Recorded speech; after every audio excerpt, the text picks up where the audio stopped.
Somebody might say, I keep going to frequent confession, but I'm not getting any holier. Maybe I should just stop going. And of course not. Think of how much worse you would be if you weren't going to frequent confession. That's what today's talk is about, growing in the spiritual life from the practice of frequent confession. Hello there, I'm Father Nathan Mudd, a priest of the Fathers of Mercy and a chaplain at the National Shrine of Our Lady of Champion, where Mary appeared here in Wisconsin in 1859.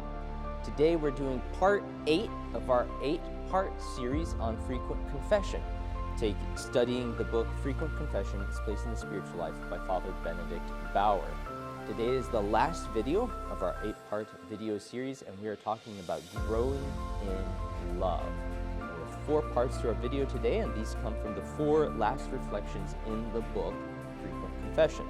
These 4 reflections are the perfect life, self-love, fear of God, and frequent Holy Communion.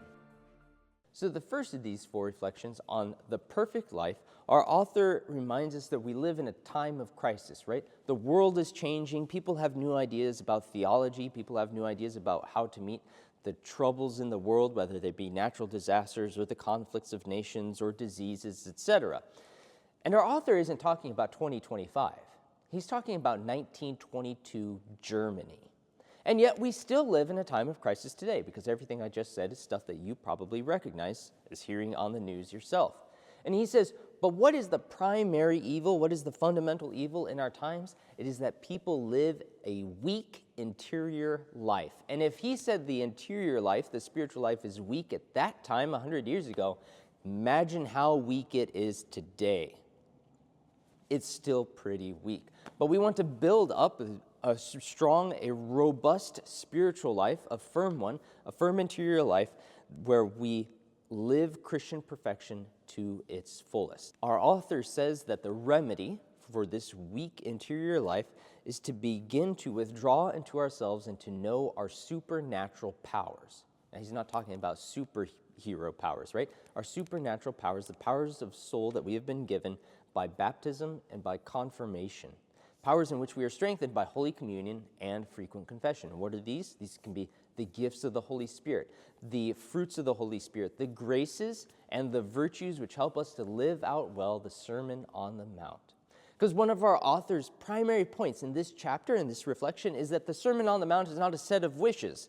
Jesus doesn't say, I wish that you would love your neighbor as yourself. He commands it. And the Sermon on the Mount is a set of commands. It is, as all of the doctors of the church talk about, the new law. Just like God gave Moses the law on Mount Sinai for the people of Israel to live by, so Christ gives us the new law in the Sermon on the Mount to live by. How to carry out our duties well as Christians, what it means to love God, to love our neighbor, and to love ourselves in God. And this is a law that we are to carry out. But of course, you've probably read the Sermon on the Mount, those 3 chapters of Matthew's Gospel, chapters 5, 6, and 7, and been like, this is impossible to live out. It's so hard. And our Lord understands that. He knows that we are weak and that we can't rise to these heroic heights right away. We need to ascend there. And so our author points out, there are degrees to living out the Sermon on the Mount. There's the beginners. There are those who are advancing, and then those who are living it almost perfectly. And of course, this corresponds to what the doctors of the church, like St. John of the Cross, would call the 3 ages of the interior life. 3 sort of stages in which our relationship with God grows. These heights of perfection that we are trying to reach, we can already see in the examples of the lives of the saints who have gone before us, right? They have attained to living the Sermon on the Mount as perfectly as they can with the graces of God that they've been given. And as we are going to strive to go there, that means that we're never going to say, I'm good enough. We're never going to be able to say, I'm smart enough. We can't just say, well, I can stop trying to grow because, doggone it, people like me. No, we have to always be growing and trying to grow closer to Christ. So our author says one of the best ways to do this is to look at the ways in which we carry out our duties. In fact, he says that Christian perfection is the full, entire, and assiduous performance of all our duties, whether they be religious or civil, familial, supernatural, or natural. And of course, it's good to think of all the things that we have to do, and we talk about getting out of sin, right? We're no longer sinning mortally. We're no longer sinning from venial sin. We're working on our weaknesses. We're working on those imperfections. All of these things that we've talked about in our videos before this, right? All of the sins that we're getting rid of until what we're working on in the perfect life is trying to do all the good that we are able to do as well as we can do it, and confessing the times and the ways in which we've failed to do that good as best as possible. But of course, doing things is not the end of being perfect. In the end, says St. John of the Cross, we will be judged by love. And so it is the Christian attitude of love of God, the perfect love of God, which motivates all that we do and our efforts to avoid sin. That love of God, as it grows, is what makes us holy, what makes us perfect, and what drives us to perfection and to never be satisfied with where we think we are in our spiritual life here on earth. And when we do this, when we carry out our deeds from love of God continually, and not just in sporadic bursts, like for a month I'm really good and then I fall off the cliff again and snap at people for 2 weeks, that's probably, we're not yet in the highest heights of the spiritual life, but we're trying. We're constantly trying to grow there. And one of the things that we have to let go of as we become more perfect is sinful self-love, the subject of our next reflection. So under this reflection on self-love, our author talks about 2 types of self-love, right? One, we've talked about before when we talked about love of self, and we talk about rightful, good, well-ordered self-love, where we desire our good and we try to love ourselves in light of God's love, where we desire heaven for our sake. That's rightly ordered self-love. But what our author is going to spend most of his time in this reflection on is wrong, disordered self-love, sinful self-love. We grow from rightly ordered self-love into love of God for our own sake, and from that into love of God for his own sake. There's a progression in how we love.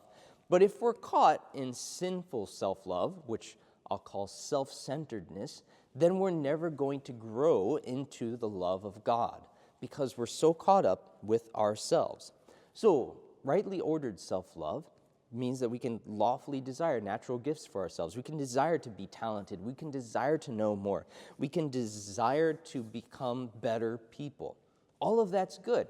We love our bodies in the right way, where we try to take care of them. We try to keep them healthy. We try to make sure that our bodies, which are temples of the Holy Spirit, are functioning well in order to help us to worship God and know, love, and serve him here on earth so as to be happy with him forever in the next. We are, by baptism, children of God, and we love ourselves in that identity. But self-centeredness, self-centered love, doesn't love ourselves in this way. It sees ourselves as the center of all that we do. Sinful self-love often centers on the body and our feelings and on fulfilling all of those, rather than the eternal good of our souls. The most manifest way that we can see this is that as one becomes more self-centered, one lacks love for their neighbors. We start to lose track and lose sight of actually loving others as God has asked us to love them. We no longer love our neighbors as ourselves because we love ourselves wrongly. If we are going to get out of this, part of it means that we have to do what the spiritual writers call hatred of self. Now, they don't mean despising ourselves and our nature and who we are and everything about us because, like I just said, we are children of God by baptism. We are worthy of love, and God has said, I love you, when he baptized us, when he created us, when he brought us into being. So what self-hatred talks about is hating those parts of ourselves or the bad decisions that we make, our concupiscence, our tendency towards evil, the fact that we often tend to look for comfort and what feels good more than what is actually good for our souls and for the health of our bodies. So how then do we come out of self-centeredness? There are a couple different ways, right? So by prayer, by talking to God, forcing ourselves to take time to talk to God, forcing ourselves to grow in love of God, by self-discipline, regulating, governing our passions and our desires, saying no to ourselves, and when it comes to things so that we might learn to subject our body to our reason and our will under God. And especially by charity, by living the virtue of charity, reaching out to love others. Even if we don't feel like it at the beginning, we will come to feel like it if we consistently make that choice to love others and to do good for them whom we love. And of course, one of the last things that helps with this a lot is frequent confession. As we go to confession more often, we'll see more and more clearly where we are lacking in love of God and in love of others, and begin even to see more clearly how we love ourselves wrongly and take the steps, especially by repentance of sin and working on the virtues, to come out of ourselves, out of our self-centeredness, to love ourselves rightly as children of God. The third reflection that we're talking about today is fear of God. And when we talk about this, we're not talking about servile fear of God, which says, I don't want to do this particular sin because I'm afraid of the particular punishment that will come after that. Like, I don't want to commit this mortal sin because I don't want to go to hell. That's a servile fear of God. What we're talking about here is a simple servile fear, which doesn't hold back from committing a sin because of fear of a particular punishment, but holds back from sin in general because of the fear of punishment in general, especially since we talk primarily in this class about venial sin, fear of that temporal punishment. We should fear purgatory. We don't want to go there. We don't want to experience. We should also fear the withdrawal of grace or lack of growth in virtue, as God pulls back from us when we sin venially and doesn't help us to grow as long as we're attached to those venial sins. Because of this, our author quotes Saint Bernard, who says, "Holiness consists in a holy disposition of heart, a twofold disposition, a holy fear of God and a holy love of him. These are the two arms by which we embrace God." And so, if we're going to cultivate a fear of God, a fear of his punishment in general, a sort of fear of his justice because we don't want to suffer at the hands of his justice, that can help us grow in love. It's also, as a gift of the Holy Spirit, something that helps us become holier, something that helps drive us closer to God. And when we have that fear of God as something that we've cultivated in our souls, this simple, servile fear of God, then it can also help when maybe we don't feel particularly sorry for a sin, venial sin. It can help grow within us imperfect contrition that, well, I'm sorry for this sin because I do fear punishment in purgatory, which we should. So the last reflection that our author gives, and this is the last reflection in the book, is on frequent Holy Communion.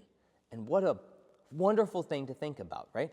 Going to the fact that we can receive our Lord's body, blood, soul, and divinity almost as often as we want, right? Up to 2 times a daily.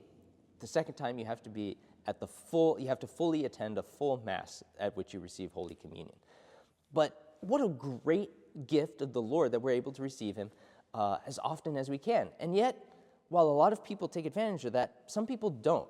When I was in seminary, there was this thing going around, something that I battled and some other seminarians we sort of rose up against, because it was being said, maybe it's a good idea to fast from Holy Communion one day just so that the next day you desire to receive our Lord more. I was like, no.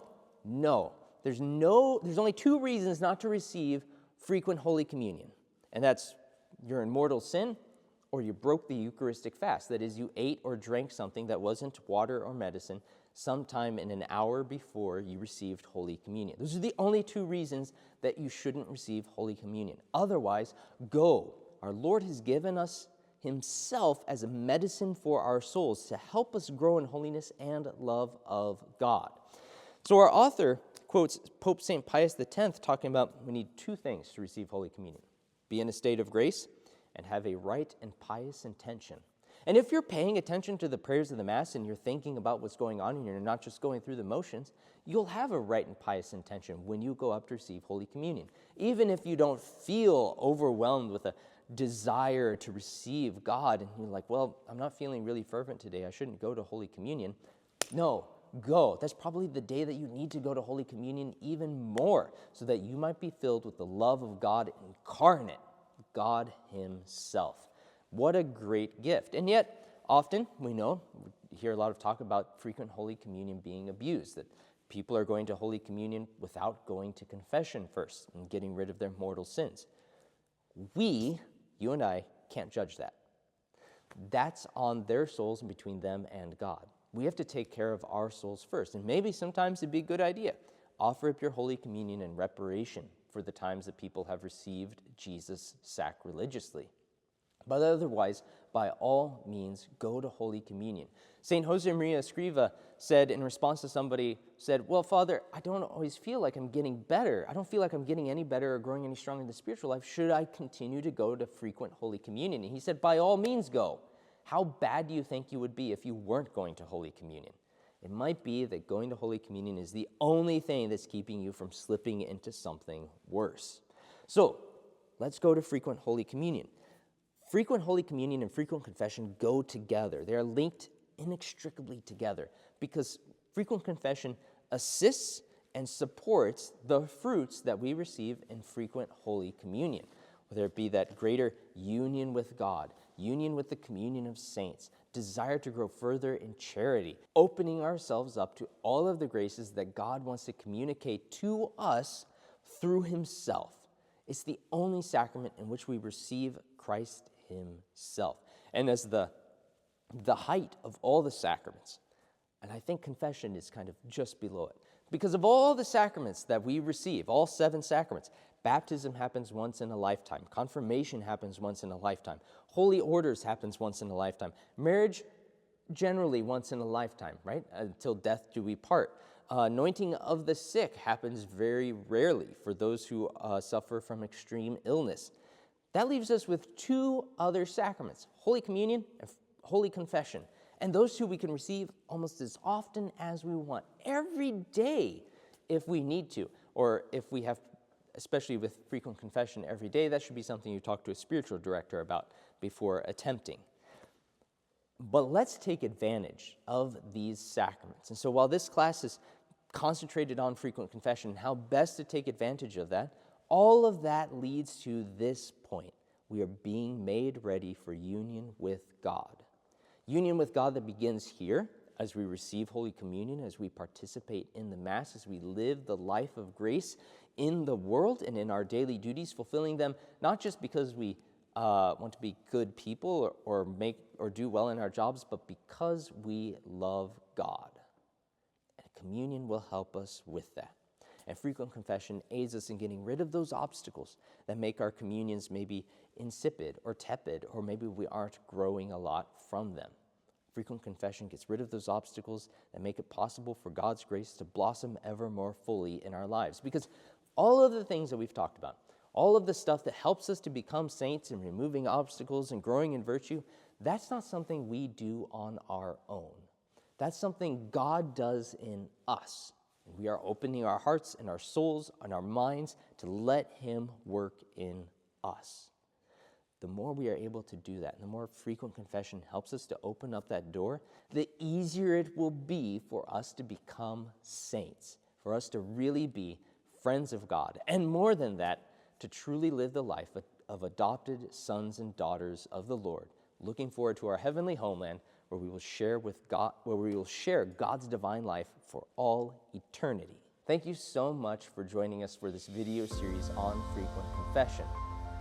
If you haven't already been to the Shrine of Our Lady of Champion, we want to invite you to come join us here and see Mary and see the place where she appeared in 1859 here in the United States of America. We invite you too to subscribe to our YouTube channel to see more videos and to keep up with the news and beautiful things going on here at Our Lady's Shrine. God bless you. Please pray for me. I will be praying for you.